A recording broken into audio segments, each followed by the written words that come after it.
to ask you about their GDP forecast, actually.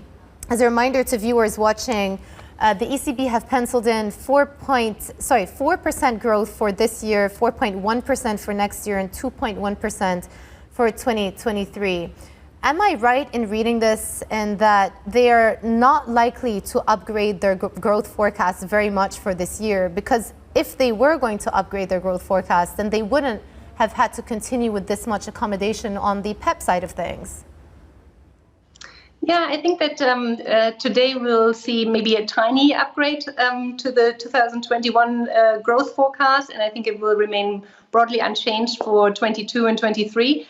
Overall, I think this has to do with still the remaining uncertainty, because really, the takeoff of the sustainable, and powerful rebound, that will only be in H2, once we really have achieved herd immunity. And this is still, some things can still happen. And we saw in today's decision, the ECB rather wants to be safe than sorry.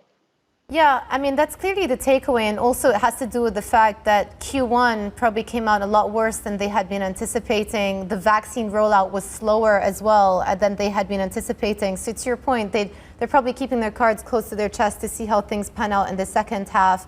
But one thing that wasn't factored into the growth estimates back in the first quarter were the various stimulus impulses. We've got the US fiscal stimulus. Now we know it's going to happen. We know the size of it. The bill has been passed.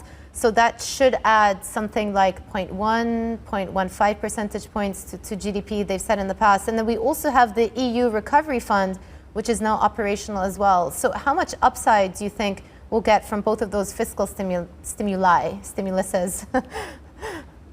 Yeah, I think that for once the good news, and we really need to, I think, focus on that as a first step, is that we actually have upside risk. I think this is really, a huge difference from last year, even from end of last year.